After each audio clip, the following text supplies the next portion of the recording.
Bien, buenas tardes. ¿Me confirman si se ve y se escucha, por favor? Para empezar. Sí, doctor, sí se le escucha y sí se ve. Ya, listo. Empezamos entonces. Muy buenas tardes. El día de hoy vamos a desarrollar los dos temas faltantes. El primero es leucemia linfoblástica aguda. Bueno, en sí, no deberíamos separar, ¿no?, la leucemia linfoblástica de la leucemia mieloide aguda, porque ambas entidades realmente son enfermedades muy parecidas en su expresión clínica, tienen muchos rasgos en común, bueno, pero el sílabus dice leucemia linfoblástica aguda. Sin embargo, yo voy a tocar generalidades de las dos leucemias agudas para que se entienda, y ya después tocamos aspectos muy básicos de leucemia linfoblástica aguda, ¿ya? Bien.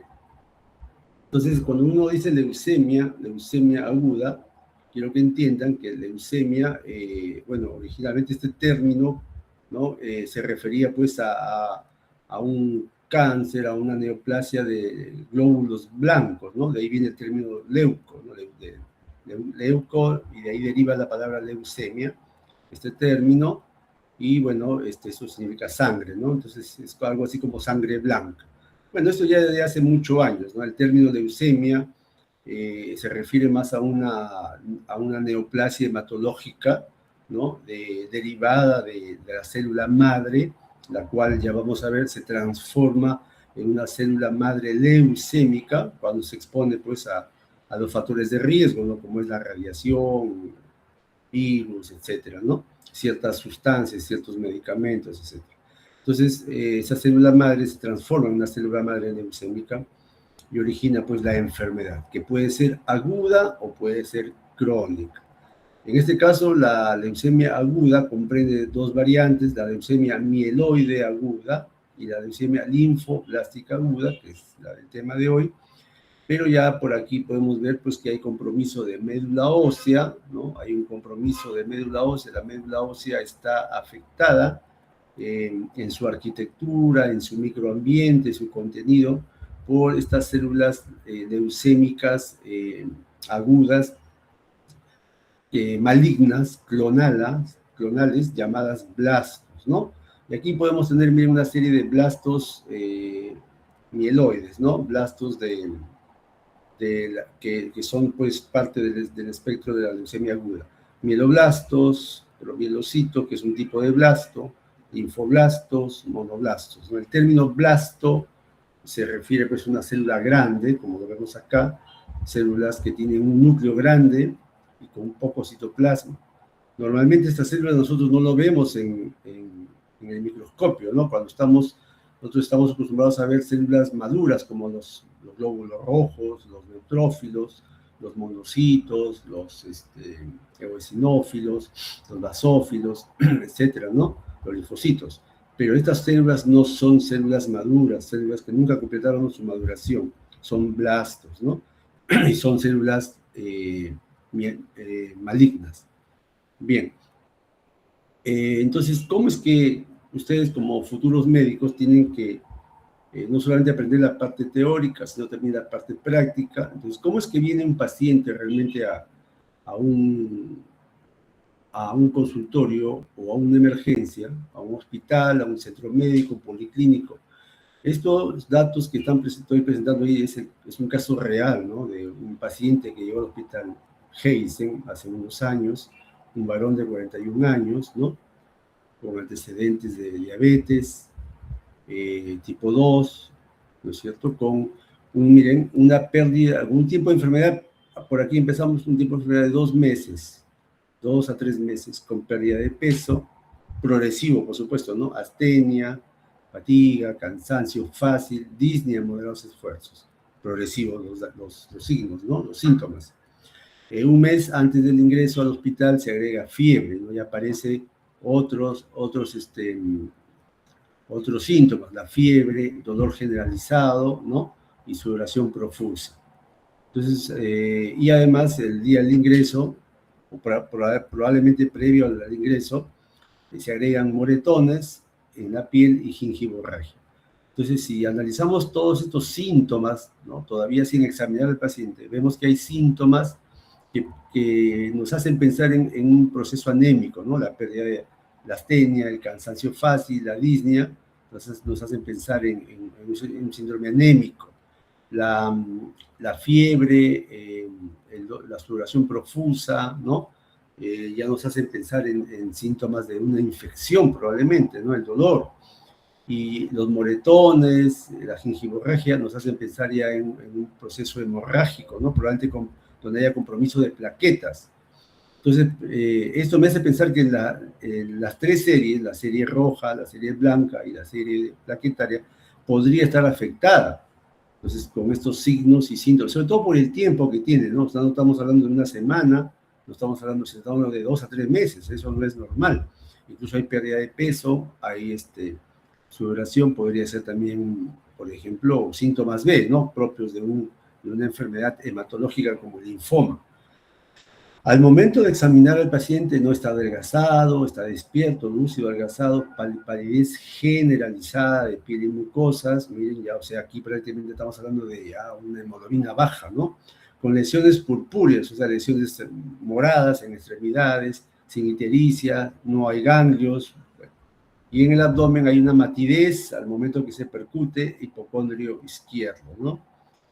Probablemente corresponde pues a una esplenomegalia, ¿no? O un derrame pleural izquierdo, o una masa ahí, pero bueno, hay matidez.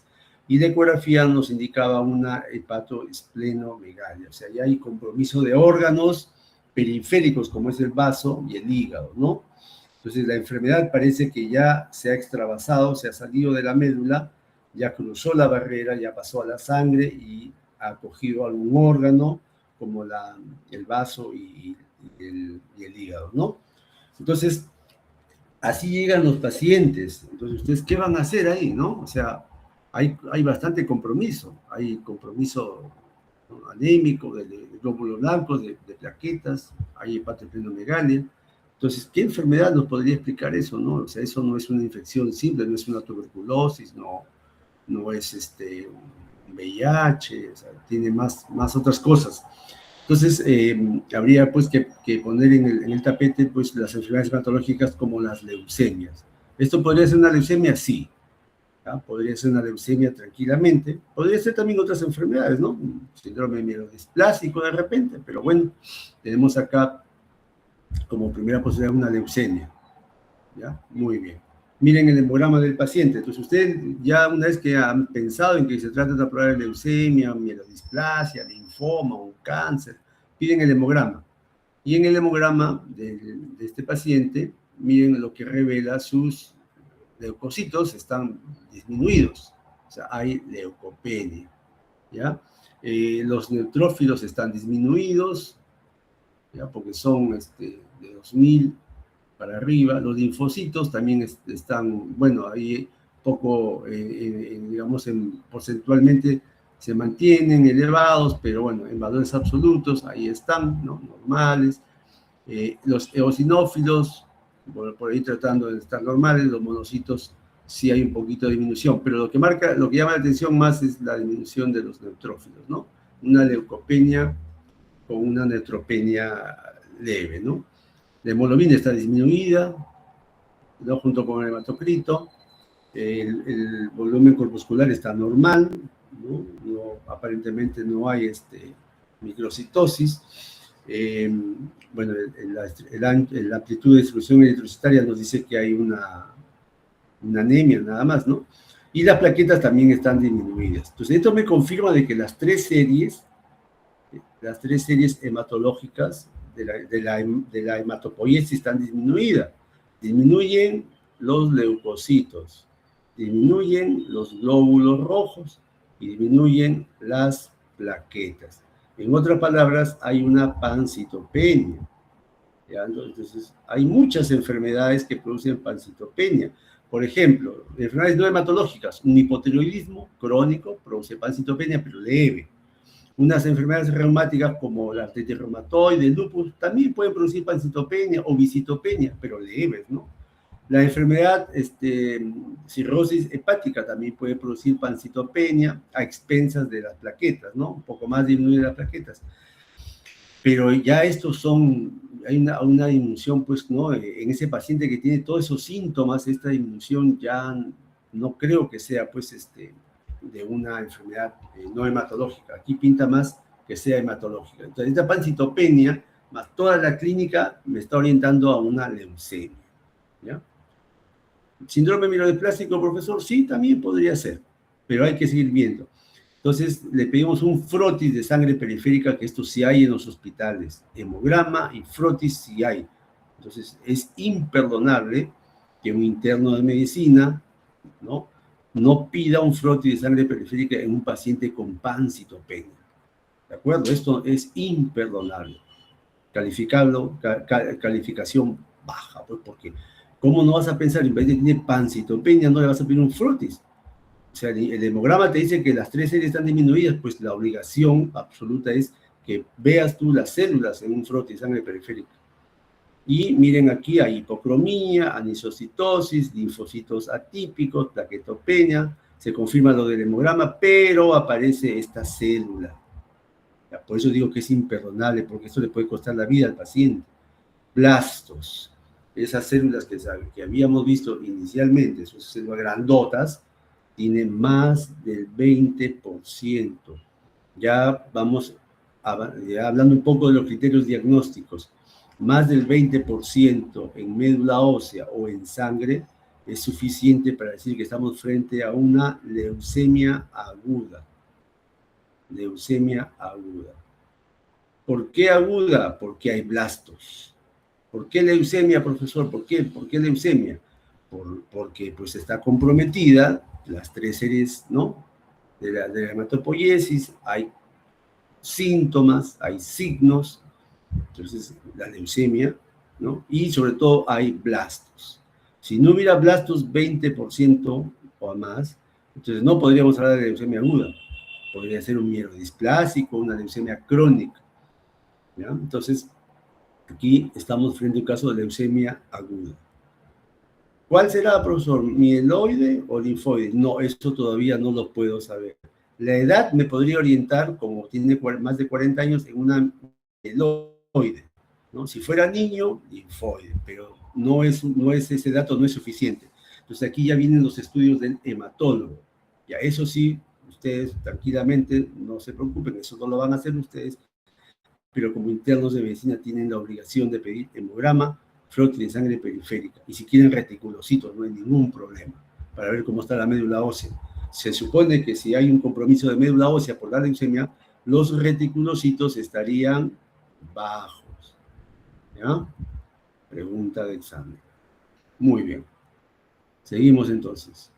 Entonces, para poder entender la leucemia, me he tomado el tiempo de hacer esta gráfica, ya lo tengo desde el semestre anterior, no le he variado esta gráfica, pero esta gráfica creo que es importantísimo porque es hematopoiesis, y no es complicado, no es difícil, solo nada más ponernos a mirar, leer y un poco de atención, ¿no? Entonces, aquí a la izquierda tenemos la célula madre, la famosa stem cell, la célula que origina todas las células hematopoyéticas que nosotros conocemos. Esas células que vemos en el hemograma, que vemos en un frotis, todas esas células maduras, adultas, que están acá a la derecha, son originadas por una célula madre. Se dice que la médula ósea tiene poquitas células madre, escasas, ¿no? Pero una célula madre es suficiente para poblar toda la médula ósea con todas las células.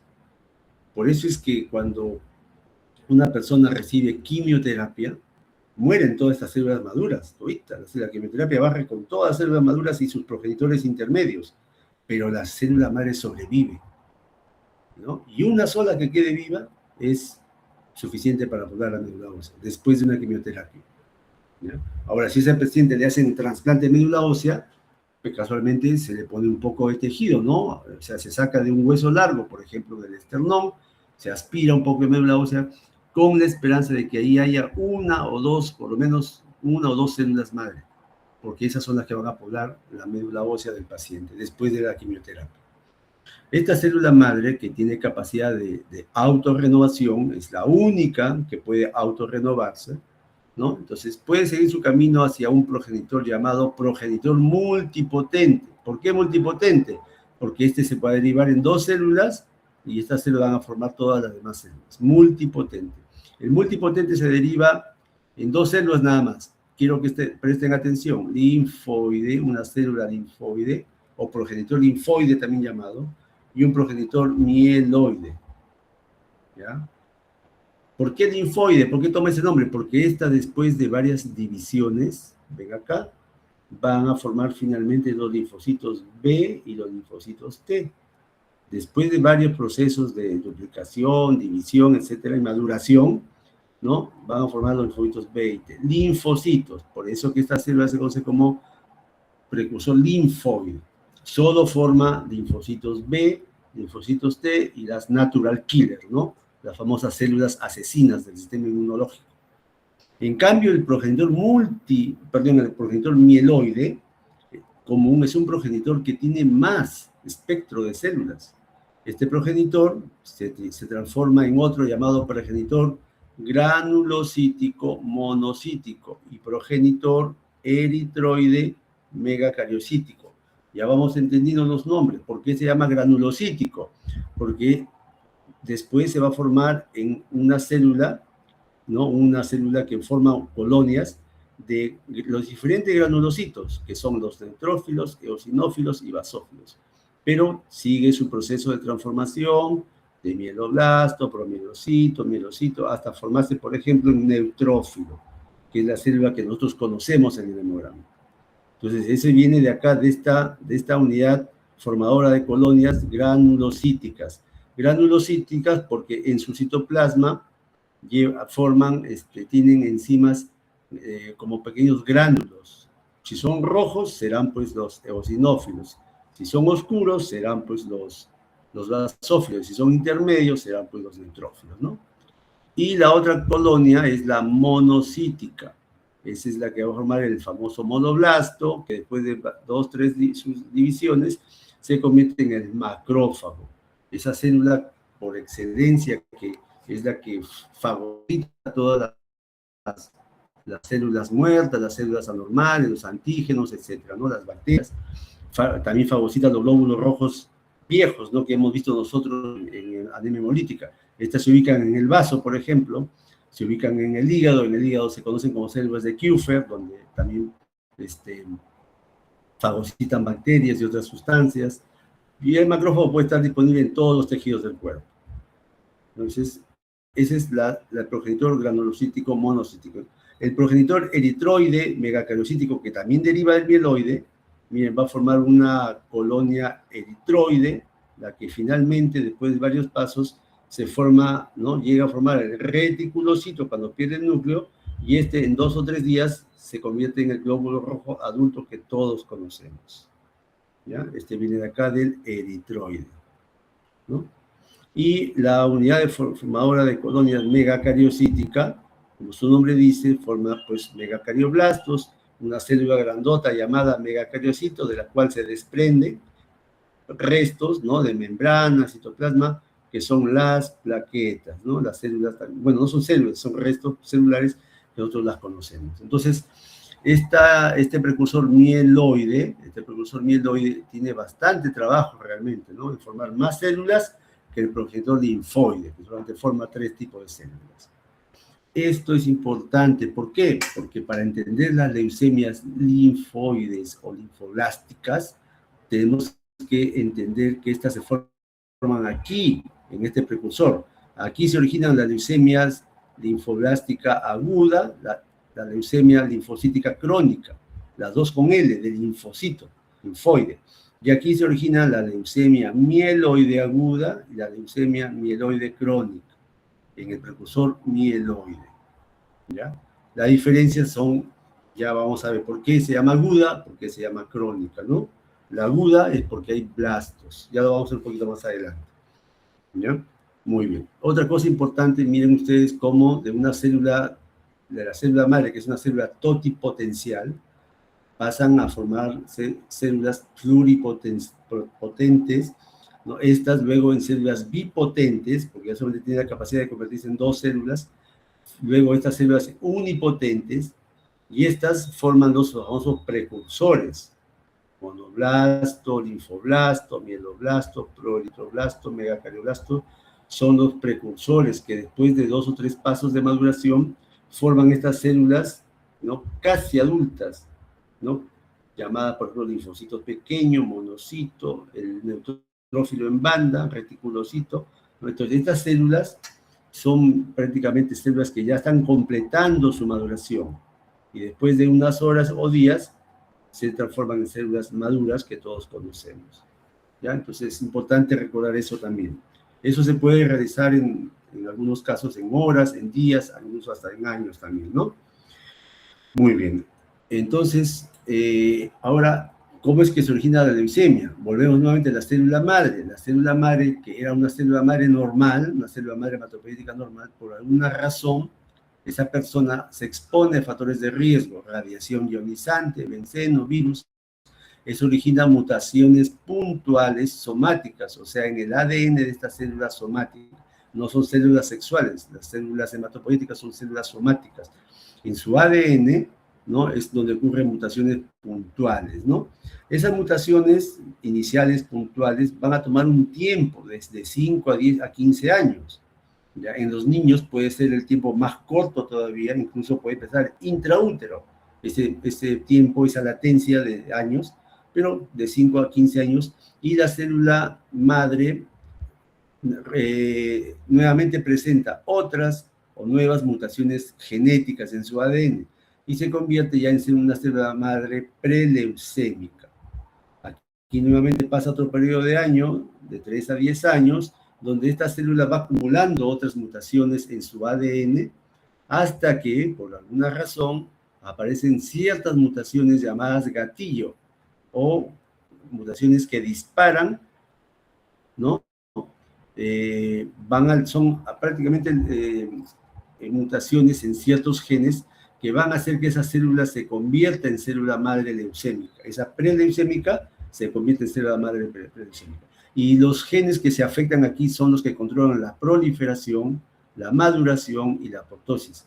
Entonces, con eso, la célula va a proliferar, prácticamente va a proliferar bastante esas células. La maduración va a estar disminuida o bloqueada, ¿ya?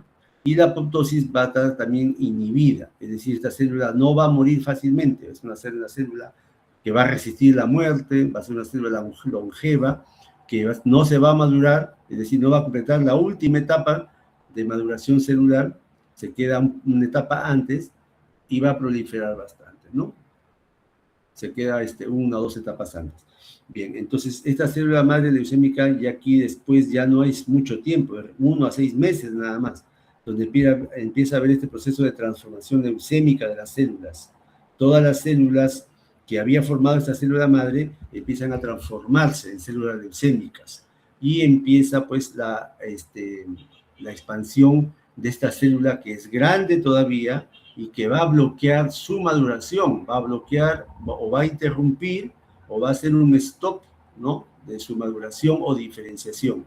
Recuerden ustedes, jóvenes, que para cualquier cáncer, una célula, por ejemplo, es una célula inmadura, ¿no?, cuando recién empieza, ¿no? Y luego, después de varios pasos, esta célula se va madurando, finalmente se hace una célula adulta, ¿no?, una célula madura. Entonces, la diferenciación es de izquierda a derecha. Mientras más la célula más madura esté, o sea, por estos puntos, la célula tiene, el cáncer tiene mejor pronóstico. Cuando el cáncer, porque la célula está más inmadura, por acá, por ejemplo, el pronóstico es malo, cuando es más inmadura. Entonces, conviene que el cáncer sea más diferenciado, o sea, más maduro, que menos diferenciado o inmaduro.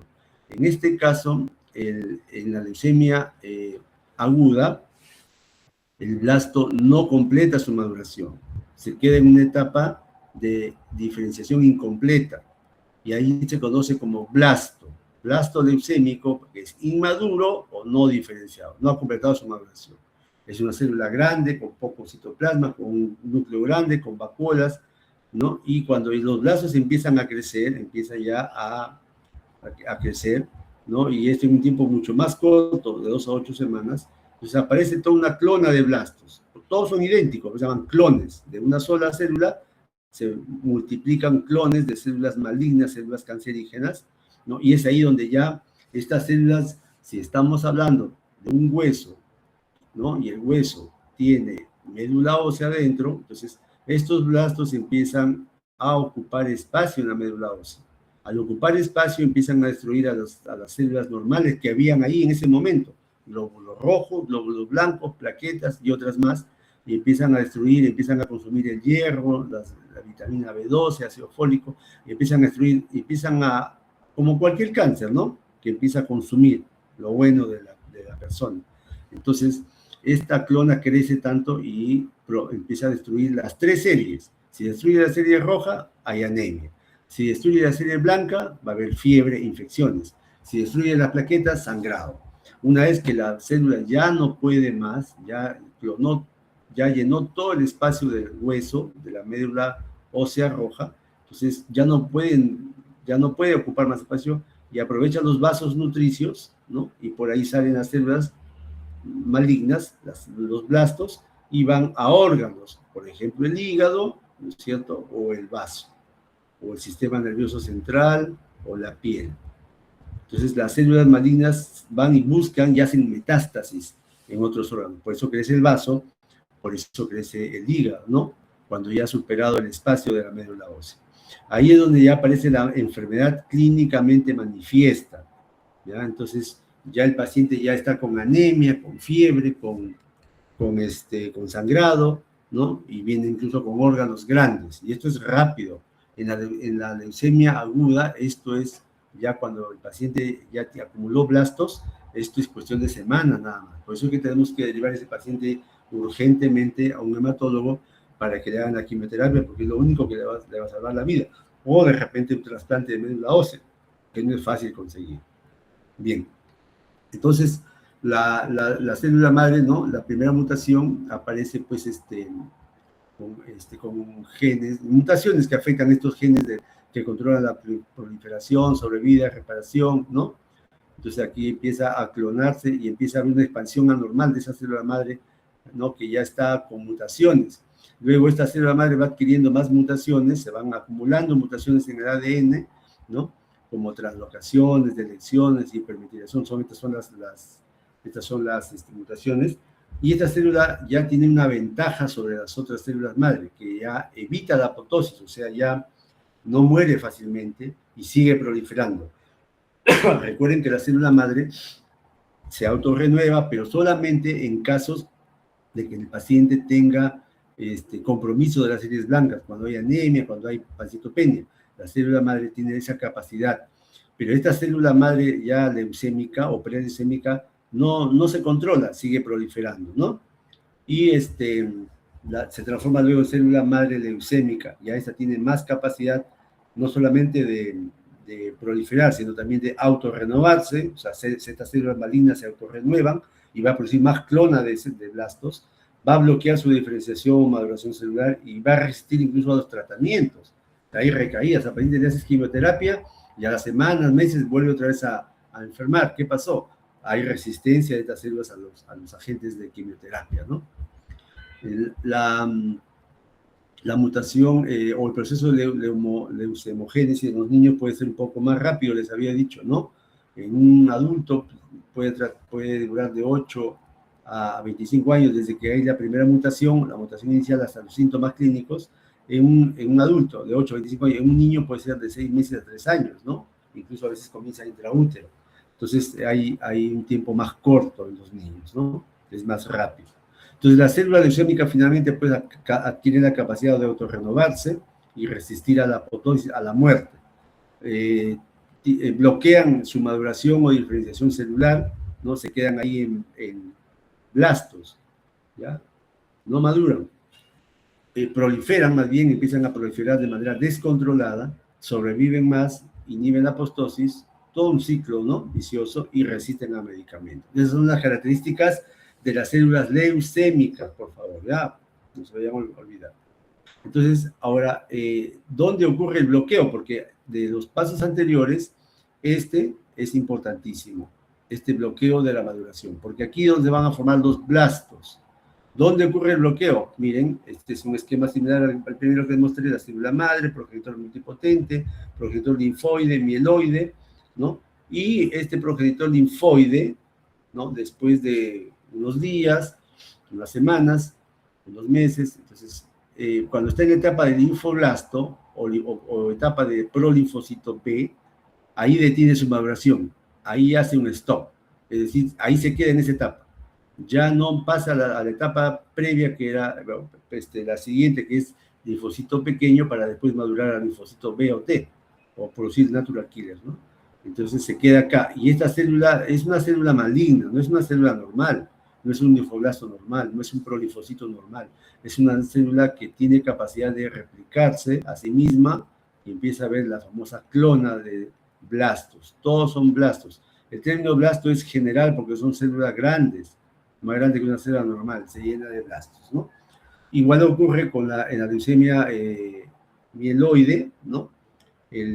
La detención ocurre en esta etapa de mieloblasto o promielocito, ¿no? En estas dos etapas ocurre el bloqueo de maduración. Se acumulan igualmente blastos, ¿no? Blastos. Estas células se vuelven blastos y ocupan espacio. Hace un stop ahí, ¿no? Entonces, miren, en el caso de la leucemia mieloide aguda, esta célula se queda máximo en promielocito, ya no madura a mielocito, esto desaparece en estas células, menos neutrófilo. Entonces, ¿cómo reconocemos que es aguda mieloide? Por los blastos, y cuando le hacen los estudios de citoquímica, ¿no? O de inmunohistoquímica, descubren que estas células son mieloides, ¿no? Muy bien. Entonces, en la leucemia mieloide aguda, el punto más frecuente de bloqueo es a nivel del mieloblasto, no se vayan a olvidar, ¿ya? Pero también se puede bloquear a nivel de promielocito, sobre todo en este tipo de leucemia, leucemia promielocítica aguda, ¿ya? Variante M3, por la translocación de estos cromosomas 15 y 17, que van a crear un gen, ¿no? Promielocítico, RAR alfa. Este gen va a bloquear el paso del promielocito a mielocito, es decir, el promielocito se queda acá, ya no pasa a esta etapa, aquí se bloqueó. ¿Qué lo bloqueó? Este gen anormal, este gen defectuoso, ¿ya? Llamado gen promielocítico, producto de esta translocación cromosómica. Bien, entonces, en la leucemia linfoblástica aguda, el bloqueo ocurre más frecuentemente en precursores B, ¿no? Prolinfocitos B, perilinfocitos B y linfoblastos, ¿ya? También puede ocurrir en otras partes, o sea, antes de esas células, pero es lo más frecuente ahí. Bien, entonces, las consecuencias del bloqueo de maduración es que estos blastos crecen de manera incontrolada, ¿no es cierto?, en médula ósea primero, y conforme van creciendo, van sustituyendo la hematopoiesis normal, la van destruyendo. Los blastos empiezan a reemplazar el tejido hematopoyético normal, originando finalmente las famosas citopenias. Si están comprometidas las tres series, pancitopenia; si están comprometidas dos, bicitopenia. Así es que si se afectan los glóbulos rojos, el paciente va a tener anemia. Si se afectan las plaquetas, trombocitopenia con sangrado, petequias, equimosis. Y si se afectan los leucocitos, va a haber linfopenia o neutropenia, y el paciente va a estar expuesto o va a desarrollar infecciones graves que pueden ser mortales. Después de que ya ha ocupado la médula ósea, los blastos van y buscan órganos, hacen metástasis a vaso, ganglios, hígado, encías, piel, sistema nervioso central, etc. Y ahí están las manifestaciones clínicas, ¿no? Es lo que explica las manifestaciones clínicas. Entonces, leucemia es una proliferación neoplásica, es una enfermedad maligna, clonal, porque se clonan las células, de células precursoras incapaces de madurar. Ya les había dicho la célula leucémica, ¿no? La célula madre leucémica. Esa célula madre, ¿no? Después, ya cuando origina los blastos, va a originar un descenso progresivo de células normales en la médula ósea, o sea, origina pancitopenia, y con posterior invasión de sangre periférica y otros tejidos, la metástasis. Lo que originó en una célula madre, ¿no? Produce blastos, se bloquea la maduración y esos blastos originan la caída de las 3 series y luego la invasión de órganos. A pesar que nosotros podemos tener criterios clínicos que nos hagan sospechar una leucemia, la edad, la clínica, ¿no? O ciertos análisis de laboratorio, o alguna imagen por ahí, alguna ecografía, el criterio que requiere la OMS para el diagnóstico es que haya blastos en más del 20%, tanto en médula ósea como sangre periférica. En cualquiera de los dos, 20% más ya es diagnóstico de leucemia aguda, no hay otra vuelta que darle ahí. ¿Ya? Muy bien. Estas enfermedades son muy invasivas, rápidamente fatales si es que no se tratan, pero si se tratan a tiempo, la mayoría responden a las terapias actuales y pueden curarse.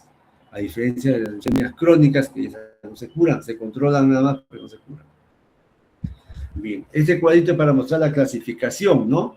Tenemos los tipos de leucemia, 4 tipos de leucemia según su linaje, si es de origen mieloide o de origen linfoide, y según si es aguda o crónica. Ya hemos dicho que aguda se refiere a blastos, no se refiere a tiempo. Entonces, una leucemia mieloide aguda va a tener blastos de tipo mieloide, ¿no? Una leucemia aguda, linfoide, va a tener blastos linfoides, ¿no? O linfoblásticos. La leucemia crónica, ¿no? Leucemia mieloide crónica, va a tener neutrófilos casi maduros, disfuncionales, o sea, no han completado su maduración. Se parecen bastante a los neutrófilos, pero son inmaduros. Igual, la leucemia linfocítica crónica va a tener linfocitos cuasi maduros, similares a un linfocito B y T normal, pero no son funcionales, son disfuncionales, no funcionan. Entonces, por eso es que es la enfermedad. Bien. En los niños es más frecuente que la leucemia sea de tipo linfoblástico, ¿ya? Más frecuente en niños que sea linfoblástico. Eso no quiere decir que un adulto no pueda tener linfoblástica, sí puede tener. Hay una distribución trimodal en esas edades, ¿no? De pequeñitos, la mayoría de pacientes. Si son más de 15 pacientes, el pronóstico ya empieza a bajar, pero si son ya de más de 65 pacientes, 65 años, el pronóstico ya es malo. En la leucemia aguda mieloide o mieloblástica, la edad media es de 40 a 60 años, ¿no? Pero también puede ser en edades más tempranas. Ahora, factores de riesgo en sí, realmente no hay etiología en la leucemia, no se conoce la causa, ¿no?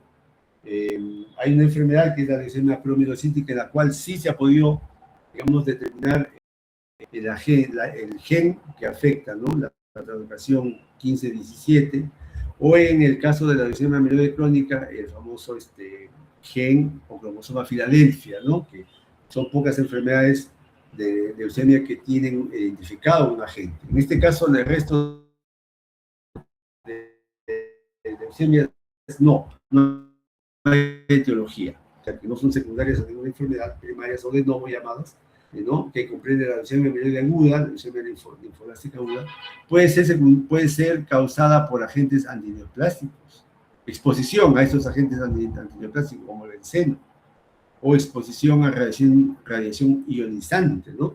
Como rayos gamma, rayos X y ultravioleta. La leucemia mieloide aguda secundaria, como su nombre dice, secundaria A, por ejemplo, a enfermedades mieloplásticas, anemia plástica, ¿no? Secundaria a leucemia mieloide crónica, secundaria a ciertos factores genéticos, ¿no? Como el síndrome de Down, Turner, Klinefelter, anemia Fanconi. La leucemia linfoblástica secundaria también puede ser secundaria a linfoma, ¿no? De Hodgkin, mieloma múltiple, síndrome mieloproliferativo crónicos, ¿no? O también asociado al síndrome de Down, ¿no? Es ahí donde se presentan este tipo de leucemias. Entonces, tenemos que sospecharlas. El diagnóstico, ya les dije, es clínico, pero también es laboratorial. Así es que ahí tenemos que ver el hemograma, ¿ya? Las 3 series, el frotis de sangre periférica, y luego ya se le hace un estudio de médula ósea, ¿no? Eso lo hace el hematólogo, análisis morfológico de los 2 tipos de blastos, estudios citogenéticos, análisis citoquímico, marcadores de superficie, ¿no? Marcadores moleculares. Bueno. El hemograma es lo que sí es importante que ustedes recuerden, que un paciente con leucemia aguda puede tener el hemograma normal, puede estar aumentado de leucocitos o puede estar disminuido, es variable realmente, ¿ya? hemograma es variable. Entonces, lo que siempre va a haber es anemia, ¿no? Anemia normocítica o macrocítica, o plaquetas también disminuidas, ¿no? Muy bien. En el frontis de sangre periférica lo que vamos a diferenciar o ver es las células llamadas mieloblastos. Son unas células grandes, como le digo, con núcleo grandote y citoplasma poquito, ¿no? Algunas tienen gránulos, otras tienen bastones de Auer, que, bueno, son signos de una enfermedad, pues, ¿no? La anemia, la leucemia promielocítica. Los otros gránulos, otros mieloblastos no pueden tener gránulos, por ejemplo, no hay bastones de agua. Y en el frontis también vemos los linfoblastos, ¿no? Que son de tamaño pequeño, escaso de diaplasma, agranulares, con vacuolas. Bien, aquí tenemos, por ejemplo, un caso de un paciente con leucemia aguda, pero que tiene leucocitos aumentados, ¿no? O sea, tiene anemia, tiene plaquetopenia, pero sus leucocitos están 85.000, también aumentados, ¿no? Entonces, se le hace un frontis periférico, y en este caso, y tiene 90% de blastos. O sea, es un paciente, pues, ¿no? Con una leucemia aguda. Si el hemograma puede ser normal, el hemograma, ¿no? La hemoglobina puede, pero la hemoglobina puede estar disminuida, las plaquetas también, pero los leucocitos son los que están normales, en este caso, en el hemograma. ¿Ya? O sea, tiene solamente los leucocitos normales. Pero en un frontis de sangre periférica, en este caso se encontró 36% de blastos, o sea, diagnóstico de leucemia aguda. O el hemograma puede estar con los leucocitos disminuidos, ¿no? La plaqueta disminuida, la hemoglobina disminuida, o sea, pancitopenia. Entonces, en este caso, los blastos, el 32% nos dicen que es una leucemia aguda. Bien, los blastos, les había dicho nuevamente, vuelvo a recalcar, células grandes, con un núcleo grande, con poco citoplasma, ¿no? Rara vez se observan individuos normales, ¿no? Y más del 20% de blastos ya nos dice que es una leucemia aguda, ¿no? Aquí tenemos un blasto mieloide, derivado del progenitor mieloide, ¿no? Que tiene acá en su citoplasma como unas agujitas, ¿no? Tiene los llamados bastones de Auer. Y en este lado están los bastones linfoides, los blastos linfoides, ¿no? Igual, blastos son células grandes con poco citoplasma y núcleo grande. Ahora, de manera ya un poco más avanzada, podemos diferenciar los blastos, los diferentes tipos de blastos, ¿no? Ya con tinción citoquímica. Entonces, en una leucemia aguda va a haber blastos mieloides o mieloblastos, ¿no? Llamados también, que son positivos para la mieloperoxidasa, ¿ya? Positivos. También son positivos para esta coloración llamada Sudan Black B. Y si es que el paciente tiene ese tipo de leucemia variante M3, va a haber presencia de bastones de Auer, que no son más que agregados cristalizados de mieloperoxidasa, ¿no? Que es la enzima que está en los gránulos de estas células. Los blastos linfoides o linfoblastos son positivos para ácido periódico de Schiff, pero también para esta sustancia llamada desoxinucleotidil transferasa. Para esta tinción solo sale positiva en linfoblastos, no sale en células maduras, ¿no?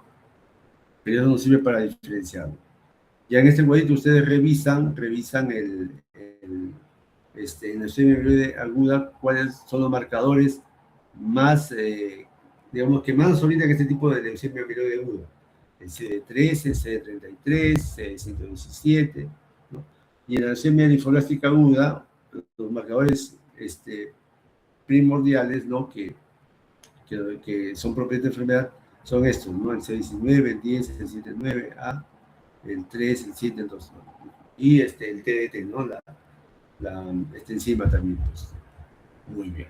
Entonces, esto es importante que ustedes recuerden que esto es lo básico de la leucemia mieloide aguda, y esto es lo básico de una leucemia linfoblástica aguda. Muy bien. Este cuadrito también es importante para ver las diferencias, ¿no? Por ejemplo, los bastones de Auer están en la leucemia mieloide aguda, pero la variante 3 sobre todo, ¿ya? En la leucemia linfoblástica aguda hay blastos inmaduros, ¿no? Nunca completa su maduración. En cambio, en la leucemia mieloide aguda hay un tipo de blasto que sí puede madurar un poquito, que es el promielocito, ¿ya? Igual con la variante de leucemia M3. Muy bien. La clínica, les había dicho, ¿no? Principalmente por desplazamiento de la hematopoiesis. Los blastos empiezan a recibir hematopoiesis y el paciente pues va a tener anemia, neutropenia, trombocitopenia. También otra de las características va a depender de la infiltración blástica, o sea, los blastos de los tejidos que invadan, ¿no? Entonces pueden invadir el vaso, el hígado, ganglios, pueden también infiltrar las encías, provocando hipertrofia gingival con sangrado, úlceras orales y úlceras anorectales, ¿no? Puede generar también dolor óseo, inflamación testicular, masa mediastínica, ¿no? Todo eso por infiltración. Y otras manifestaciones que ya depende de su tipo, también puede estar presente. Por ejemplo, en la variante M3 o promielocítica hay riesgo de coagulación intravascular diseminada, ¿no? Entonces, esos son también otros hallazgos. Bien. Ahí tenemos algunas fotografías. Si como es leucemia linfoblástica aguda, ahí va a haber ganglios, ¿no? Ganglios, este tipo de edema, puede comprometer la cara también, bueno, y también puede haber compromiso del fondo de ojo, ¿no? Algunas fotos ahí. También puede haber compromiso mediastinal, ¿no? Un compromiso mediastinal que después del tratamiento mejora, o compromiso de la tabla del cráneo. Factores pronósticos de los dos tipos de leucemias, ¿no? La leucemia linfoblástica aguda, el pronóstico es, bueno, malo, pues, ¿no? O adverso cuando los leucocitos están muy altos. O sea, cuando llegan más de 50.000 leucocitos. En la leucemia mieloide aguda es cuando hay más de 100.000 leucocitos, ¿no? La edad también juega un papel en contra en la leucemia mieloide aguda, ¿no? Más de 65 años en pronóstico pobre, que se apareciera antes, ¿no? Y algunos marcadores de citogenéticos, ¿no? Como la translocación 922 que aparezca en pacientes con leucemia linfoblástica aguda, puede también connotar una situación adversa, o sea, ciertos cariotipos, ¿no? Es un poco más complejo ya esto, pero también es importante que recuerden que el cromosoma Filadelfia, cuando se presenta en un adulto, es de pronóstico bueno. Cuando se presenta en un niño con leucemia linfoblástica aguda, es de mal pronóstico. Y el tratamiento en sí, bueno, esto de todas maneras es importante mencionarles porque tiene sus objetivos, ¿no? El tratar a un paciente con leucemia, primero es quitarle o mejorar los síntomas clínicos, que los blastos en médula ósea disminuyan hasta un 5% y que las 3 series de la sangre normalicen, ¿no? Tanto glóbulos blancos, plaquetas, como glóbulos rojos, ¿no? Bien, el tratamiento consiste en estas fases, ¿no? Inducción, ¿no? De ciertos medicamentos, como la vincristina, luego la consolidación, ¿no? Como se haría con el metotrexato, etc. Y después el mantenimiento de ese paciente, ¿no? O sea, a veces hay que agregar otros medicamentos, ¿no? Por un total de 2 años, ¿no? Hay algunos pacientes, por ejemplo, cuando hacen compromiso meningio, ¿no? Entonces, esos pacientitos, cuando tienen compromiso meningio, hay que darles profilaxis intratecal con metotrexate, ¿no? Y esteroides. Bien. Y este cuadrito finalmente es para que ustedes tengan como un resumen lo concerniente a leucemia mieloide aguda, leucemia linfoblástica aguda, ¿no? Para que puedan tener, y las crónicas también, pues, y para que vean cuáles son sus signos, síntomas principales. Creo que esta era la última. Bien. Entonces, ¿alguna pregunta? ¿Algún comentario? ¿Alguna duda? Para pasar a otro tema, si no. ¿Quedó claro? No.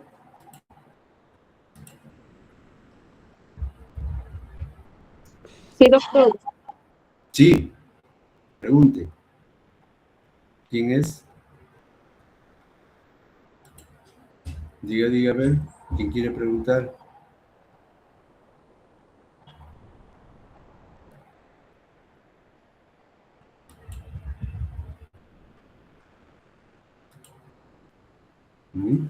Bueno, si no hay preguntas, vamos a pasar a la otra exposición. A ver, un momentito. Perdón, un minutito nada más, voy a tomar agua.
A ver, vamos a empezar la otra exposición, a ver, para terminar el mes temprano.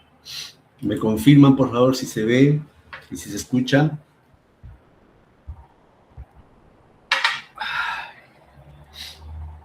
Es una hora un poco pesada. Ya, listo. Es una hora un poquito pesada, pero bueno, ya esta es más corta, ¿ya? Si tienen preguntas de la primera o necesitan un repaso, de repente ya vemos eso después, según los tiempos que tengan ustedes. Bien, trombofilia, que es el otro tema. Miren, la trombofilia en sí es es un estado, ¿no? Que le ocurre a cierta población de gente, no a todos, en los cuales pues su actividad de coagulación está afectada. O sea, estas personas tienden a formar trombos venosos, sobre todo venosos, ¿no? En el sistema venoso profundo. Entonces, es una enfermedad que también nosotros en la práctica clínica diaria vemos bastante trombosis, pero sobre todo la secundaria, ¿no? La adquirida, como se dice. La secundaria, es decir, por ejemplo, un paciente que tiene un tiempo muy prolongado de estancia, paciente que está postrado, por ejemplo, por un cáncer, por una sepsis severa, shock, paciente que está en la UCI, paciente con catéter venoso central, paciente operado, ¿no? Sobre todo cirugía ortopédica. Es lo que vemos más nosotros, ¿no? Esa trombofilia secundaria. En esos pacientes, generalmente ya uno sabiendo los factores de riesgo, lo que hacemos es evitar, ¿no? Usando medidas, ¿no?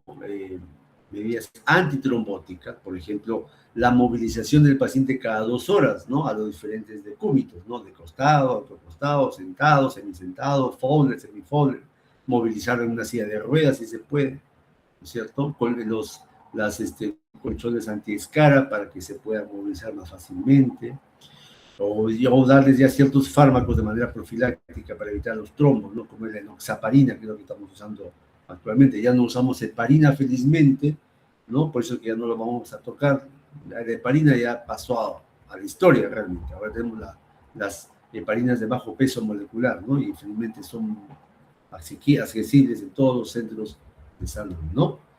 Bien, entonces, ¿cómo es que llega un paciente con trombofilia? Miren, esto va a ser común de repente para algunos de ustedes que ya han tenido alguna experiencia con algún paciente con trombosis. ¿No? Entonces, es una mujer joven, miren, 32 años, sin antecedentes médicos relevantes. Aquí es donde viene el asunto. No tiene antecedentes, pero de un momento a otro empieza a presentar dolor e inflamación en la pierna izquierda. 3 días nada más de evolución. Uno la explora, tenemos en la extremidad inferior izquierda, la pierna, hay edema, está hinchada, aumento de temperatura, ¿no? Y está, entonces, caliente, y hay un signo de Homans, ¿no? Que es el signo cuando uno coge con la mano el pie, ¿no? Y lo flexiona, ¿no? Y eso genera un dolor en la pantorrilla del paciente. Entonces, eso ya me indica casi y automáticamente un proceso de trombosis. No ha tenido cirugías recientes ni inmovilización prolongada. Refirió otro dato importante, que su madre presentó un coágulo, dice, en la pierna a los 40 años, ¿no? Como dice popularmente la gente, ¿no? Lo heredé de mi madre, lo heredé de mi padre, ¿no? En este caso ha heredado una condición similar, ¿no? A la de su madre, ese coágulo. Lo ponemos entre comillas porque no sabemos el nombre, no sabemos. La paciente tampoco fuma, pero como muchas mujeres, pues no, en el sexo femenino usan anticonceptivos orales. Y ya ustedes saben que son factores de riesgo para muchas enfermedades, cáncer y otras más, ¿no? Cuando le haces los análisis de sangre, tiene un dímero D positivo, ¿no? Este dímero que es, imagínense pues ustedes, aquí tenemos el endotelio, ¿no es cierto? Se forma acá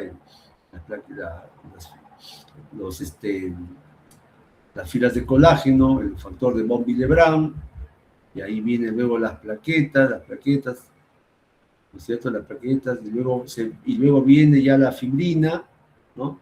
El fibrinógeno, la fibrina, y forma pues el famoso tapón hemostático. Una vez que ya cumplió su misión este tapón hemostático, empieza la fibrinólisis, y de la fibrinólisis, o sea, de esa degradación del fibrinógeno, vienen unos productos de degradación del fibrinógeno, que a través de un examen llamado dímero D, ¿no? Dímero D sale elevado, ¿no? Positivo, elevado. Entonces, el dímero D es, digamos, la expresión, ¿no? En el laboratorio, la expresión clínica de una trombosis, de un trombo, ¿no? Que ha estado en un vaso sanguíneo, un trombo grande. Pero además le hacen una ecografía Doppler, donde se diagnostica prácticamente, ¿no? Trombosis venosa profunda en el territorio de la vena poplitea izquierda. Bien, la pregunta es, ¿qué diagnóstico sindrómico? Bueno, presenta este paciente, ¿no? El primero es una trombosis venosa profunda. Definitivamente, ya, ahí tenemos ya un paciente. Ya no hay que vuelta que darle, ¿no? Ahí tiene toda la clínica, los signos, ¿no es cierto? Pero, además de esto, hay otro problema de salud. El paciente toma anticonceptivos orales, ¿no es cierto? Y hay una historia familiar. Hay una historia familiar de un coágulo en la piel, ¿no? No tiene factores de riesgo aparentemente. Entonces, esa trombosis venosa profunda no la puedo dejar ahí. O sea, es decir, yo no puedo, ya, le inicio inmediatamente enoxaparina, ¿no? Heparina de bajo peso molecular, como enoxaparina, la trato, ¿no? Unos días con enoxaparina y le doy un anticumarínico, vía oral, warfarina o pixaban, y la mando a su casa. Pero ahí no debo terminar, ¿no? ¿Por qué razón? Porque hay algo más ahí. O sea, esto no hay que tomarlo a la ligera. Como no es joven, como no tiene antecedentes, factores de riesgo, y tiene solamente la historia familiar, entonces tenemos que pensar en otra enfermedad asociada a ella. Puede ser una trombofilia, ¿no? Hereditaria. Ese sería entonces el segundo síndrome que podría yo presentar, una probable trombofilia hereditaria. ¿Y qué factor de riesgo adquirido podría haber favorecido el evento trombótico? El único que encontramos acá es el uso de anticonceptivos orales. O sea, no hay problemas, no hay cirugía previa, estancia en cama, etc. Entonces, estamos frente a una paciente con una trombosis venosa profunda, pero probablemente asociada a una trombofilia hereditaria. ¿Y por qué dije trombofilia hereditaria? Por el tema del coágulo en la pierna de la mamá y porque ella es joven y no tiene antecedentes médicos relevantes. No es diabética, no es hipertensa, no es obesa, no es dislipidémica, no ha sido operada, etcétera, etcétera, etcétera. Entonces, ahí tenemos que ya descartar una trombofilia hereditaria. Bueno, muy bien. Entonces, la trombofilia es ese estado, o también llamado estado de hipercoagulabilidad. Son alteraciones del sistema de coagulación que predisponen, ojo, predisponen, más que en la población normal, la aparición de eventos trombóticos venosos, trombos, en otras palabras. Es decir, aquella persona que tiene estas alteraciones tiene mayor riesgo que la población general de hacer trombos. Puede ser hereditaria, congénita o adquirida. ¿Ya? Bien. Estos estados protrombóticos, pro significa a favor de los trombos, ¿ya? Son con frecuencia precisan un factor desencadenante adquirido, es decir, es raro que la trombofilia congénita o adquirida, perdón, congénita, actúe sola. Generalmente necesita otro factor que se sume y que recién se forme el trombo. Por ejemplo, el embarazo. Sabemos que el embarazo es un estado protrombótico fisiológico, ¿no? Puerperio, consumo de anticonceptivos o enfermedades mieloproliferativas, porque este paciente tiene, por ejemplo, una trombocitosis esencial y esto, o una policitemia vera, y estos pacientes suelen hacer dentro de sus características clínicas trombos, ¿ya? Entonces siempre hay un factor que desencadena eso. Muy bien. La trombosis suele ocurrir en sitios inusuales, ¿no? Entonces también sospechamos de trombofilia cuando el paciente tiene trombofilias hereditarias, por ejemplo, ¿no? Hemoglobinuria parasítica nocturna o neoplasias mieloproliferativas crónicas.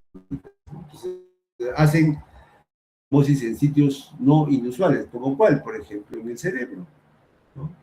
En el cerebro, pueden hacer en la vena porta, ¿no? En la vena hepática, en la vena esplénica, o sea, lugares donde normalmente no hay, ¿no? Bien. La trombofilia adquirida es la más frecuente, lo que les había dicho, vemos más en la práctica clínica, pero tenemos que estudiar además la trombofilia congénita, que en su mayoría se transmite por herencia autosómica dominante. Se va a expresar en el 50% de los hijos. Y hay que sospechar en pacientes jóvenes con trombosis y más si no existen, ¿no? Si no existen, sería si no existen antecedentes familiares o recurrencia trombótica, ¿no? Perdón, más si existen antecedentes familiares, y esto hay que borrarlo.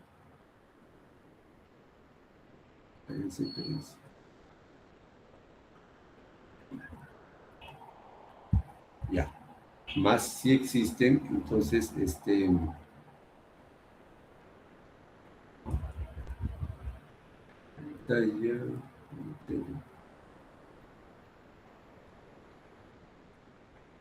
ya. Entonces, si ya ha tenido antecedentes de familiares de trombosis o una trombosis previa del mismo paciente, ahí hay que sospechar de trombofilia, ¿no? Y en general, el tratamiento del episodio agudo tromboembólico en este tipo de pacientes es similar a la de la población general. Es decir, vamos a usar lo mismo. Enoxaparina, por ejemplo, warfarina, pisaban, rivaroxaban, etcétera, etcétera, ¿no? Muy bien. Ahí tenemos, por ejemplo, un caso, ¿no? Un caso de una tromboembolia pulmonar, el famoso TEPA, ¿no? Agudo. Entonces, miren, acá tenemos la arteria pulmonar, ¿no? Donde adentro tenemos un coágulo, ¿no?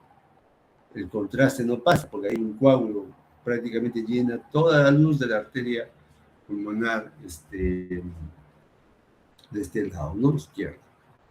Bien. Ahora, los estados, la trombofilia se clasifica en trombofilia primaria y trombofilia secundaria. Y hemos dicho que la secundaria como su nombre dice, secundaria a un cáncer, un embarazo, puerperio, procesos médicos agudos, cirugías de ortopédica, de cadera, de pierna, etc., ¿no? La primaria, en su mayoría, es hereditaria, ¿ya? Es decir, la persona nace con este déficit de antitrombina, proteína C, proteína S, un factor 5 mutado llamado Leiden, o una mutación en el gen de la protrombina. Nacen así esas personas. Son trombofilias primarias hereditarias. Pero también hay trombofilia primaria adquirida, ¿ya? El famoso síndrome antifosfolipídico, ¿no? El SAF, ¿no? Entonces, es una enfermedad que va a permanecer en el paciente durante mucho tiempo, toda su vida tal vez, ¿no? Pero no nace con esa enfermedad, en un momento se desarrolla, ¿no? y se presenta pues con abortos a repetición, etc., ¿no? Bien. La trombofilia primaria, hereditaria o adquirida, esta se presenta, el paciente presenta condiciones intrínsecas, genéticas o adquiridas, o sea, es propio del paciente, de tal manera que lo corresponde de manera permanente a trombosis por un defecto intrínseco en el sistema hemostático. Por ejemplo, el factor 5 de Leiden, que es una mutación del factor 5, o el déficit de trombina, son características genéticas del paciente, hereditarias, genéticas, congénitas. El SAF es una trombofilia primaria también adquirida, ¿ya? En cambio, la secundaria, pues no, es la que lo provoca un factor externo, transitorio, reversible, a veces permanente también, pero sin que el paciente tenga necesariamente una predisposición intrínseca o genética, ¿no? La predisposición puede ser circunstancial, como una cirugía, o permanente, por ejemplo, una policitemia, una trombocitosis esencial. Estos pacientes con policitemia, por ejemplo, todo el tiempo de su vida van a tener riesgo de hacer trombos, es trombofilia secundaria, ¿no? Bien. La trombofilia primaria, ¿no? Importante recordar que la que tiene mayor riesgo, o sea, la más aterogénica, la más trombogénica, perdón, es la deficiencia de antitrombina, sobre todo la 3, ¿ya? Y después sigue en riesgo la deficiencia de las proteínas C y S, ¿no? O el factor Leiden también, ¿no? Hay que recordar que la protrombina y la protrombina y el factor 5 de Leiden son sustancias procoagulantes, es decir, que favorecen la coagulación, ¿no? O sea, generan todo el paso hasta formar una trombina, ¿no? La trombina. A diferencia de la antitrombina, la proteína C y S, que son anticoagulantes, ¿ya? Anticoagulantes naturales.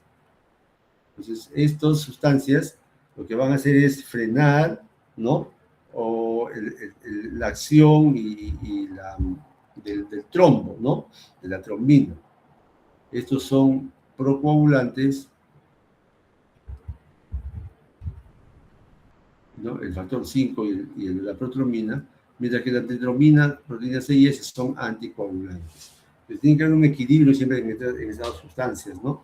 Y esas son las que están, digamos, fallando en esas personas que nacen así, ¿no? Bien.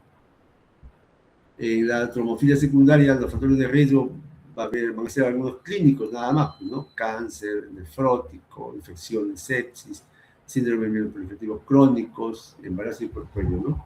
Y créanme que realmente estas son más digamos, las que se ven con más asociación para formar trombos, estas condiciones clínicas, ¿no? Más que incluso las quirúrgicas, ¿ya? Entonces, si comparamos un piso de medicina interna con un piso de cirugía, quienes tienen más riesgo de hacer trombos son los pacientes en medicina interna, porque tienen estas condiciones clínicas, pues.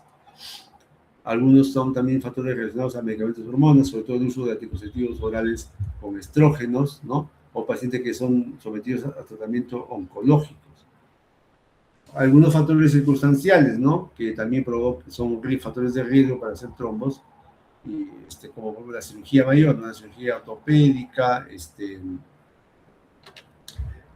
un trauma extenso,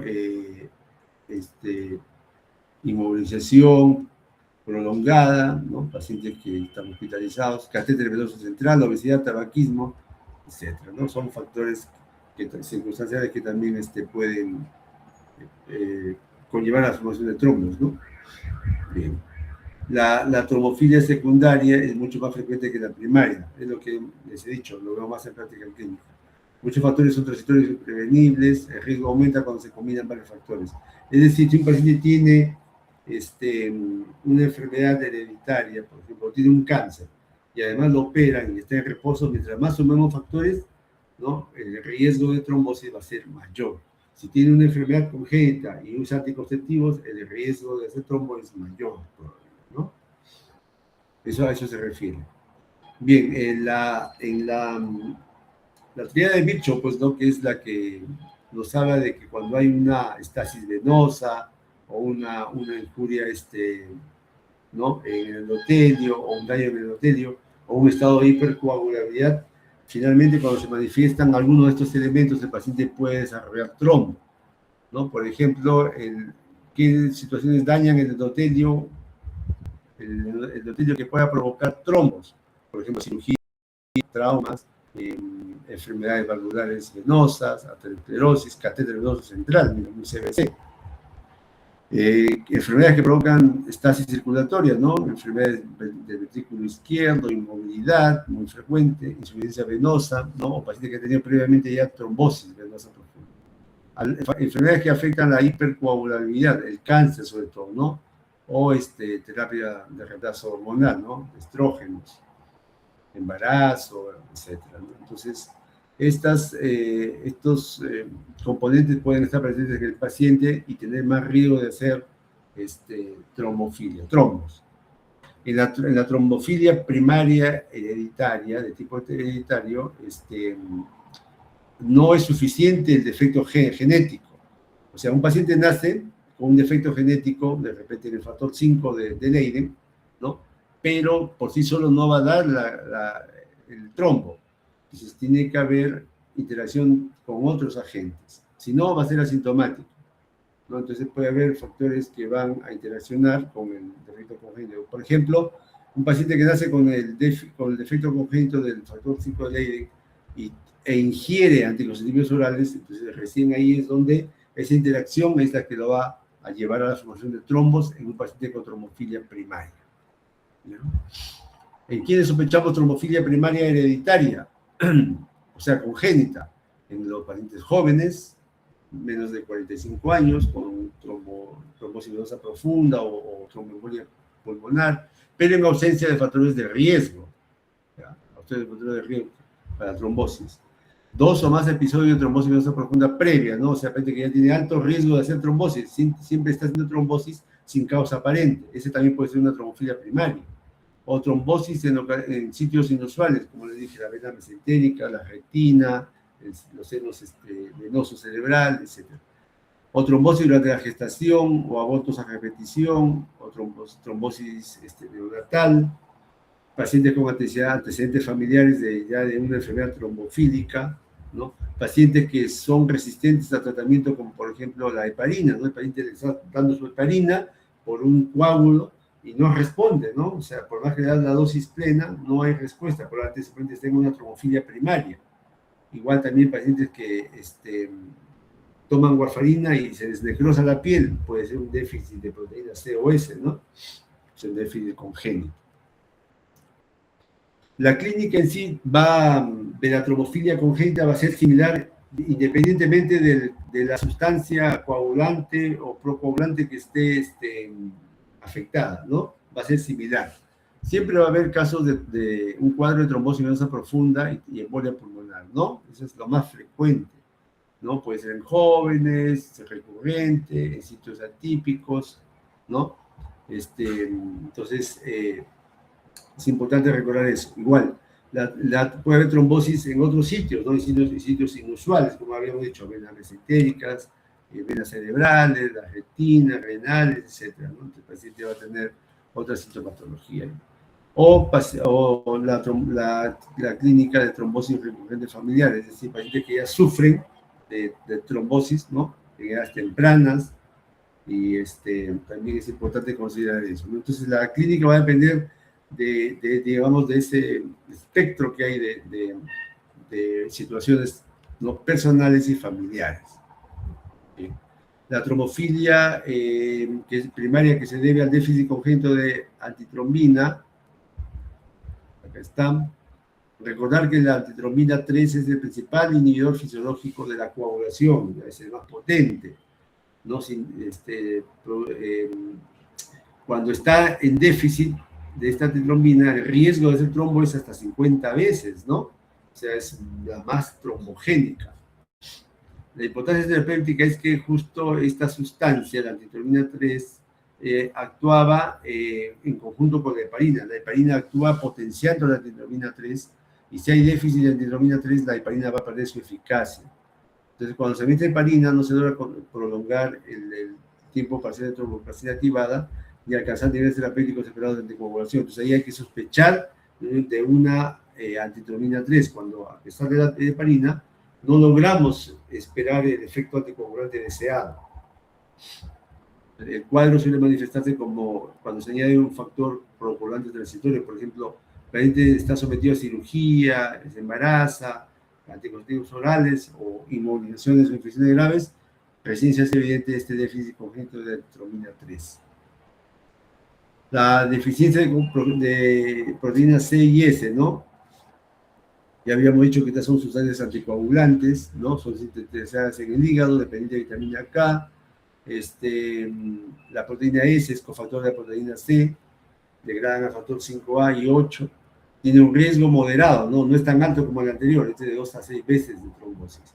Y la clínica va a ser similar, ¿no? En territorio venoso profundo, puede ser en una trombosis pulmonar, ¿no? O in situ inusuales. Pero aquí hay un dato que llama la característica, ¿no? Estos pacientes pueden presentar, después del uso de warfarina, necrosis cutánea, ¿ya? Entonces, esto debido pues, a que al iniciar el tratamiento primero se inhibe la proteína C, y esto genera un estado transitorio protrombótico, hasta que se inhibe la S también. Cuando ya se inhibe la S, la C, que es ¿no? Es que la S es el cofactor de la C, recién se inhibe y tenemos el efecto, pero puede ocurrir eso. Lo que tenemos que hacer es suspender warfarina, administrar vitamina K e iniciar coagulación con heparina. Y para evitar necrosis cutánea en pacientes que le damos warfarina, es mejor iniciar con heparina desde el inicio unos 4 o 5 días y suspendemos la heparina y se queda con la warfarina, para evitar este problema de necrosis cutánea que suele haber en los pacientes con trombofilia primaria hereditaria, ¿no? Deficiencia congénita de proteína C y S. En el caso de la púrpura neonatal fulminante, que también se acompaña de trombosis, y es más aparatoso el cuadro, ¿no? Población intravascular diseminada, se puede administrar concentrados de proteína C y plasma fresco. Ahí tenemos, por ejemplo, una necrosis cutánea, miren, por tomar warfarina, como llegó este paciente, que puede ser motivo de denuncia, porque así el paciente no llegó así, pues no, usted le dio esa pastilla pero bueno, pues tenemos que tener todo escrito en la historia clínica. Este niño con púrpura neonatal fulminante también es gravísimo, ¿no? Estos pacientes pueden fallecer por todo el compromiso que eso significa. Bien. El otro factor que está alterado es el factor 5 de Leiden, ¿no? Que es una sustancia procoagulante, ¿no? Y al estar mutado el factor 5 de Leiden, el factor 5, al estar mutado, hay resistencia a la proteína C activada, ¿no? Es la principal causa genética de trombofilia hereditaria, ¿no? Esta de acá. Y hay una mutación puntual de aminoácidos, ¿no? Se sustituye un aminoácido por otro, y eso hace que el factor 5 no puede ser inactivado por la proteína C. ¿Ya? Ahí es de riesgo leve a moderado, ¿no? Sobre todo en pacientes jóvenes o con factores adquiridos como el uso de anticonceptivos. Es más común en caucásicos, ¿sabes? Es raro en latinos y ausente en la raza negra. La clínica es la misma, ¿no? Trombosis venosa profunda, tromboembolia pulmonar, trombosis en sitios inusuales, ¿no? Pero aquí además ya hay unas complicaciones obstétricas, ¿no? Hay abortos espontáneos repetidos, por microtrombos placentarias, ¿no? Preeclampsia severa, bueno, esto ya también son alteraciones pues, propias de la obstetricia, donde va a haber una restricción del crecimiento intrauterino, puede llegar incluso a muerte fetal intrauterina inexplicada, ¿no? Entonces, este tipo de enfermedad tiene como característica que hay ya compromiso obstétrico, ¿ya? Entonces, bueno, ya el campo es un poco más amplio ahí. Y el cuarto es la mutación de este gen de la protrombina, ¿no? También igual hay un cambio de aminoácido, aumenta los niveles de protrombina en plasma, que esto favorece la hipercoagulabilidad, o sea, ese estado protrombótico, y riesgo de trombosis. ¿Ya? En la clínica, igual, trombosis venosa profunda, embolia pulmonar, igual que la anterior, ¿no? Trombosis en localizaciones inusuales, trombosis recurrente familiar y complicaciones obstétricas. Bien. Otros, también sustancias que pueden llevar a un estado de trombofilia, los anticuerpos antifosfolipídicos, ¿no? Que son 3, anticardiolipina, antibeta 2, ligoproteína y anticoagulante lúpico.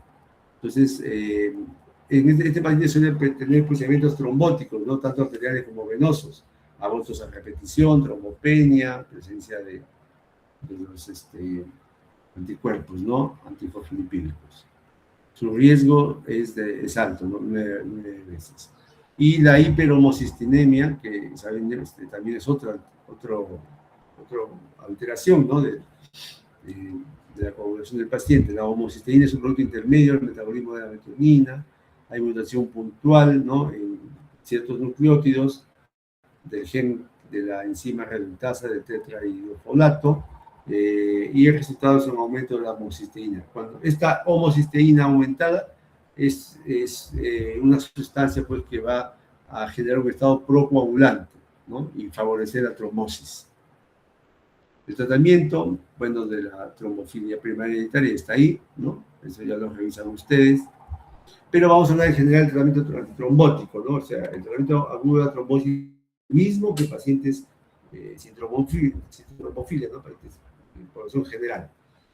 ¿Qué vamos a usar? Anticoagulación con heparina de bajo peso molecular y luego dicumalínicos urales, ¿no? Los pacientes con antecedentes de trombosis y trombofilias de alto riesgo deben recibir anticoagulación profiláctica con dicumalínicos de por vida mismo. Aquellos que tienen todas esas alteraciones que hemos visto, ¿no? Factor Leiden, protrombina, déficit de trombina, síndrome antifosfolipídico, ¿no? Pues en esos pacientes es obligatorio pues, la anticoagulación profiláctica. Y los pacientes sin antecedentes de trombosis, ¿no? Y algunas trombofilias deberán recibir profilaxis específica, ¿no? Como por ejemplo los pacientes que sufren mutación del factor de 5 Leiden o el gen de la antitrombina 3, ¿no? Entonces los pacientes deben, si no hacen trombos, deben recibir igual profilaxis. Pues ahí está el medicamento que empleamos nosotros, la heparina de bajo peso molecular, ¿no? Sabemos que inhibe selectivamente el factor 10, que es el factor crítico de la cascada de coagulación, produce menos hemorragias, ¿no? Se une a la antitrombina 3, potenciando su acción.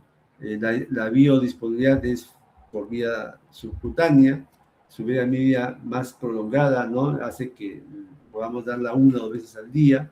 Tiene una respuesta más predecible, es decir, no altera mucho, no alarga mucho el tiempo del paciente de tromboplastina, por lo tanto no tenemos que estar midiendo, ¿no? Y bueno, se puede usar de manera profiláctica o de manera ya terapéutica. Si es profiláctica, 40 miligramos superficie corporal, o subcutáneo, perdón, al día. Y si es ya como tratamiento, ¿no?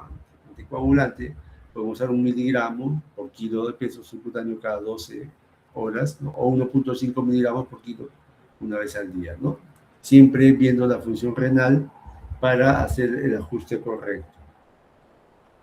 Bien. La warfarina es otro de los medicamentos. Una vez que hemos usado heparina de bajo peso molecular, la enoxaparina, por ejemplo, usamos la warfarina, ¿no? Que es uno en vía oral, ¿no es cierto? Entonces, este medicamento generalmente se usa después de, digamos, desde un inicio, pero demora su tiempo de acción es un poquito largo, 3 días, 2 días, ¿no? Entonces, incluso después de que uno lo suspende, por alguna razón, tarda hasta 5 días en digamos, eliminar el residuo de este medicamento. Por eso que es importante que antes de una operación, si está tomando warfarina, se suspende por una semana antes, ¿no? Para evitar esos problemas. Esta sí requiere, pues, control mediante tipo de protrombina, ¿ya? También hay un rango terapéutico habitual de 2 a 3, ¿no? o sea, donde el INR tiene que estar en esos valores, ¿no? O sea, si el INR no se mantiene entre 2 y 3, entonces significa pues que estamos yendo mal con el medicamento. Bien, no tiene un efecto inmediato, por lo tanto, lo que hacemos en los hospitales es, cuando empezamos la warfarina, hay que agregarle heparina durante 3 a 5 días, ¿no? En los heparina. Y finalmente, estos anticoagulantes orales de acción directa, ¿no? Los famosos DACOs, ¿no? O ACOT, o DOACs, que son fármacos de acción rápida para el inicio, vía media corta, no requieren control rutinario de INR, se toman vía oral, se eliminan por el riñón e hígado, y bueno, pues se indica para la prevención del tromboembolismo venoso tras cirugía ortopédica, tratamiento y prevención de recurrente trombosis venosa profunda y tromboembolia pulmonar, prevención de ictus, infiltración auricular, no valvular, bueno, y algunos así, ¿no? Abajo tenemos un cuadrito donde están las dosis, ¿ya? De los medicamentos. Como la Vigatran se debe usar 150 miligramos 2 veces al día por 3 a 6 meses, ¿no? O Rivaroxaban, Apisaban, que ya se usan bastante también. Podemos usarlo en esas dosis, ¿no? Por lo menos de 3 a 6 meses, ¿no? Bien. Listo. Entonces, con eso hemos terminado, jóvenes, la segunda clase de trombofilia, ¿ya? Con un casito clínico ahí que de repente uno parecido va a ver en el examen. Y bueno, pues si hay alguna pregunta, alguna duda, algún comentario, para pasar lista.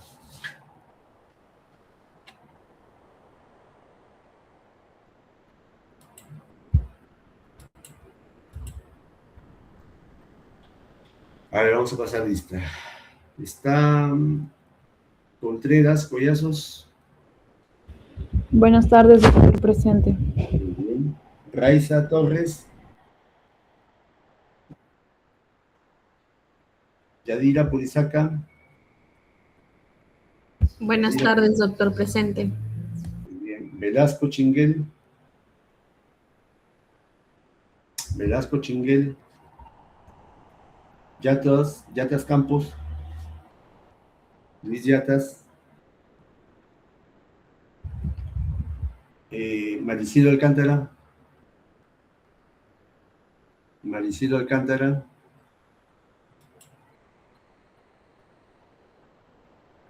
Milagros Mendoza. Doctor, buenas tardes. Olaya. Grace Evelyn Olaya. ¿Dónde están? Ahí están. Luis Arboleda. Buenas tardes, doctor presente. Ya, muy bien. Bruno Vega. Buenas tardes, doctor presente. Ya, muy bien. Marian Sánchez Yaipen. Buenas tardes, doctor presente. Oscar Fernández. Oscar Fernández.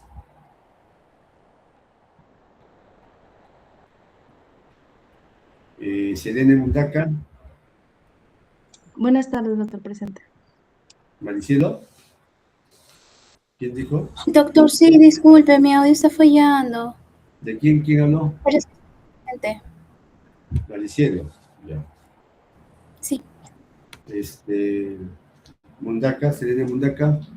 Sí, doctor, buenas tardes, presente. Ya. Juan Guamán. Buenas tardes, doctor presente. Ya, muy bien.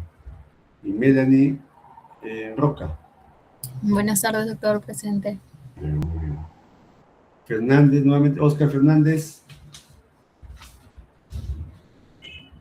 Velasco Chinguel.